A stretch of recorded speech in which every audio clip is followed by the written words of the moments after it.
आहेत आगामी महानगरपालिका आहे काय साईबाबांकडे प्रार्थना केली? नाही, साईबाबांच्या चरणी मी नेहमीच तसा अधूनमधून दर्शनासाठी येत असतो. परंतु निवडणुकीच्या पार्श्वभूमीवर जसं महाराष्ट्रामध्ये घवघवीत यश महायुतीला दिलं, भारतीय जनता पार्टीला यश मिळालं आणि त्याच्यामुळं देवदैवतांचा आशीर्वाद हा आमच्या मागे निश्चित आहे. ती आमची प्रेरणा आणि ऊर्जा आहे. आणि म्हणून नगरपालिकेच्या निवडणुकीमध्ये सुद्धा साईबाबांचा आशीर्वाद आमच्या पाठीशी राहील. कारण सेवा हा मंत्र साईबाबाने दिलेला आणि ते सेवाभावी काम भारतीय जनता पार्टी असेल, आमचं महायुतीचं सरकार करतं आहे. आणि मग केंद्रात सरकार, राज्यात सरकार आणि जर स्थानिक स्वराज्य संस्थांमध्ये आमची सत्ता आली तर त्या ठिकाणी ट्रिपल इंजिनच्या माध्यमातून केंद्राची राज्याला मदत, राज्यातील स्थानिक स्वराज्य संस्थांना मदत, असा एक सुनियोजित विकास या ठिकाणी आपल्याला नगरपालिकांमध्ये करता येईल.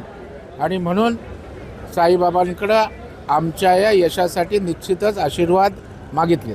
सर्व धर्मसमूह तुम्ही म्हणाला बाबांच्या दरबारात, मात्र भाषिक आणि प्रांत वादावरून एकाचा मृत्यू झाला आहे. अर्णवच्या मृत्यूपणी भाजपने देखील आज आंदोलन केलं आणि कुठेतरी मनसेला जबाबदार आहे. मला वाटतं अशा प्रकारे भाषिक प्रांतवाद करून बळी जाण्यापर्यंत आपलं राजकारण कुणीच करू नये. आज आपल्या वादात, आपल्या राजकारणात एका निरपराध मराठी युवकाचा त्या ठिकाणी बळी गेला. म्हणजे मला वाटतं लाज वाटली पाहिजे की राजकारणाच्या ठिकाणी राजकारण करा, परंतु आपल्याला मराठीसाठी लढतोय हे दाखवण्यासाठी जीव जाईपर्यंत टोकाची राजकीय भूमिका घेऊ नये असं माझं स्पष्ट मत आहे.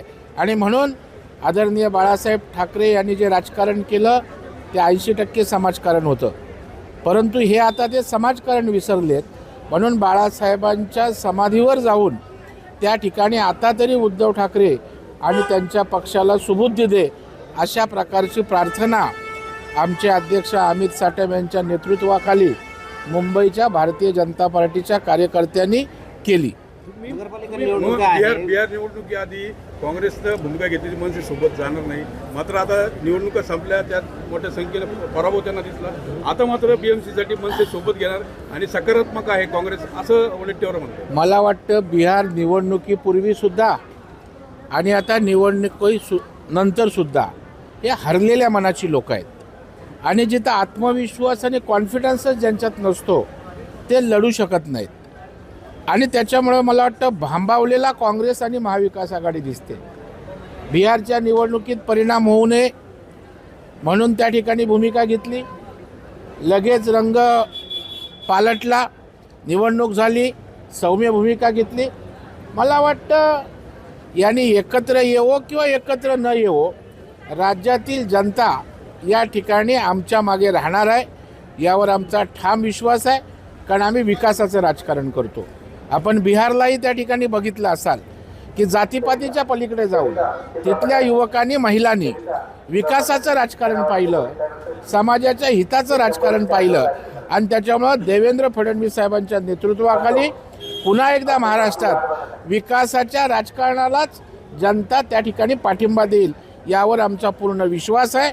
आणि होणाऱ्या मतदानापैकी 51% क्रॉस करून आम्ही महायुती जिंकणार आहोत. तुम्ही मला मतदान करा, मी तुम्हाला निधी देईन आणि तुम्ही जर मला काट मारली तर आम्ही निधीला देखील काट मारू, असं बारामतीत अजित पवारांनी मतदारांना नाही, धमकावलं असं नाही आहे.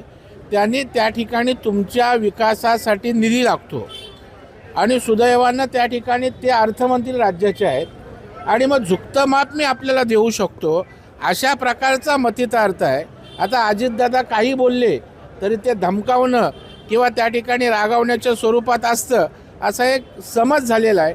परंतु त्याचा मतितार्थ असा आहे की विकासाला निधी जास्त पाहिजे तर आम्ही देऊ शकतो, आमच्या मागे उभे राहिलात तर जास्तीचा निधी देऊन विकास त्या ठिकाणी मोठ्या प्रमाणावर गतीनं होऊ शकतो. कणकवलीमध्ये रवींद्र चव्हाणांमुळे युती तुटली असं निलेश राणे म्हणत आहेत आणि त्यांनी जे चव्हाणांना कुठला राग आहे हे पण माहीत नाही असं देखील ते म्हणाले. नाही, रवींद्र चव्हाणांमुळे अजिबात युती तुटण्याचं कारण नाही. रवींद्र चव्हाणांची स्पष्ट भूमिका आहे, ते पक्षासाठी करतात, पक्षवाढीसाठी काम करतात. त्याच्यामुळं आता युती तुटण्याचं खापर रवींद्र चव्हाणांवर मारण्याचं काही कारण नाही आहे. ते अत्यंत समन्वयातनं आपला पक्ष वाढावा या उद्देशानंच काम करतायत. त्याचं कोणाला काय वाटत असेल तर त्याला आम्ही काय करू शकत नाही. मुंबईत अर्णव खैरेंच्या आत्महत्येवरून भाषिक वाद पेटला आहे. आज भाजप बाळासाहेब ठाकरे स्मृतीस्थळावर आंदोलन करतात. झालं. तर राज्यात नगरपालिका निवडणुकीमध्ये बीजेपीच्या अनेक जागा बिनविरोध झाल्या आहे. मात्र या सगळ्या जागा बिनविरोध करताना दडपशाही केली गेली, दादागिरी केली असा विरोधकांचा आरोप आहे. मला वाटतं काही झालं तरी हे त्या ठिकाणी अजेंडा सेट करण्याचा प्रयत्न करतात. नॅरेटिव्ह पहिलं EVM मशीन झाली, नंतर वोट चोरी झाली, आता बिहारचं झाल्यावर परत तीच रडारड. आता जिंकलंय ते मोठ्या मनाने मान्य करा ना. आता लोक काय दुधकुळी आहेत का त्यांच्यावर प्रेशर करायला, दबावशाही करायला? आपण आत्मपरीक्षण करा, आपल्याला का लोक स्वीकारत नाहीत? आता तुमचे फोल अजेंडे, फोल नॅरेटिव्ह लोक कंटाळलेली आहेत. जिंकलंय ते जिंकलेलं आहे. 103 मतदारसंघामध्ये भारतीय जनता पार्टीला सुरुवातीलाच प्रचंड अशा प्रकारचं यश मिळालं आहे आणि त्याच्यामुळं well begun is half done. आमची सुरुवात चांगली झाली, त्यामुळं मोठ्या प्रमाणावर यशसुद्धा आम्हाला निवडणुकीचा निकालांती आपल्याला दिसून येईल. ऑपरेशन लोटसचा फटका जो आहे तो शिंदेंना देखील बसेल असं सामनाच्या अग्रलेखात म्हणलं आणि हे जे नाराजी नाट्य आहे हे उफळून निघेल असंही म्हणतात. सामना वाचतं कोण, सामना बघतं कोण, त्यांनीच त्या ठिकाणी सामन्यात लिहायचं, स्वतःचं कौतुक करायचं, टोकाची टीका करायची. मला वाटतं सामन्याला कोणीच गांभीर्यानं त्या ठिकाणी घेत नाही. आपण पक्षाची काळजी करा, शिंदे साहेबांची आम्ही काळजी करू. आम्ही एकत्र आहोत, एकत्र राहून एकत्रित विश्वासानं एकमेकांच्या समन्वयातनं लढू. पुणे जमीन घोटाळ्यातील आरोपी शीतल तेजवानींना पोलीस ठाण्यामध्ये VIP ट्रीटमेंट दिली गेली आहे आणि आम्हाला साधं पाणी देखील मिळालं नाही असा आरोप जो आहे तो जमीनच्या वारसधारकांनी केला आहे. नाही, मला वाटतं असं पोलीस कुणालाच VIP ट्रीटमेंट देत नाही, देऊ शकत नाही. प्रत्येक गोष्टीचं त्या ठिकाणी राजकारण करणं योग्य नाही. अशी अजिबात VIP ट्रीटमेंट दिलेली नाही, पोलीस देऊ शकत नाही. आणि दिली असेल तर पोलिसांवर कारवाई होते, पोलिसांची कारवाई होते. महायुती सरकार म्हणून तुम्ही एकत्र आहात, मात्र नगरपालिकेचं चित्र पाहिलं तर अनेक ठिकाणी महायुतीच आपापसात लढतीये. नेमका संदेश काय जनतेला द्यायचा आहे? नाही, आपण बघा की आपण कसं बघतो या निवडणुकीकडे. या अगोदर सुद्धा देशात महाराष्ट्रातल्या स्थानिक स्वराज्य संस्थांच्या निवडणुका ह्या प्रत्येक पक्ष एकमेकांच्या विरोधात लढलेला, एकत्र असून सुद्धा. महायुती असो किंवा महाविकास आघाडी असो, एवढंच काय एका पक्षाच्या 2 नेत्यांची पॅनलसुद्धा पडलेली आहेत. आणि त्याच्यामुळे स्थानिक स्वराज्य संस्थांची निवडणूक हे खाली लहान लहान होत जाते. छोटे छोटे कार्यकर्ते त्यांना पक्षाच्या नेतृत्वाला नाराज करता येत नाही आणि त्याच्यामुळं प्रत्येक पक्ष ही भूमिका घेतो की स्थानिक स्वराज्य संस्थांचा निर्णय स्थानिक पातळीवर घ्या आणि त्यातनं मग पक्षीय राजकारण न करता लोकल राजकारण त्या ठिकाणी महत्त्वाचं ठरतं. मात्र तुम्ही असं म्हणताय की लोकल राजकारण महत्त्वाचं आहे. जे कार्यकर्ते एकत्रितपणे सरकारसाठी राज्याच्या निवडणुकीत एकत्र असतात तेच आपसात म्हणतात, यातून संदेश चुकीचा जात नाही का कार्यकर्ते? नाही, मला वाटतं स्थानिक स्वराज्य संस्थाची निवडणूक ही राष्ट्रीय राजकारणावर लढली जात नाही, राज्याच्या विकासाच्या प्रश्नावर लढली जात नाही. त्या नगरपालिका, नगरपंचायत क्षेत्रातील स्थानिक विषय यावर लढली जाते आणि त्याच्यामुळं प्रत्येक निवडणूक ही एका विषयावर लढली जाते. नॅशनल निवडणूक असते लोकसभेची, ते नॅशनल इश्यूजवर असते. राज्याची निवडणूक असते, राज्यस्तरावरचे प्रश्न, राज्याचा विकास असतो.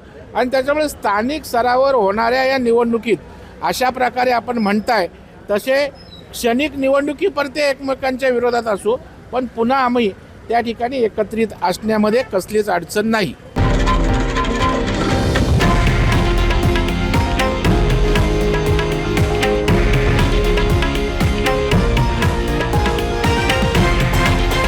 हे आहे देशातील नंबर 1 न्यूज नेटवर्क आणि आपण पाहत आहात TV9 मराठी, एकमेव.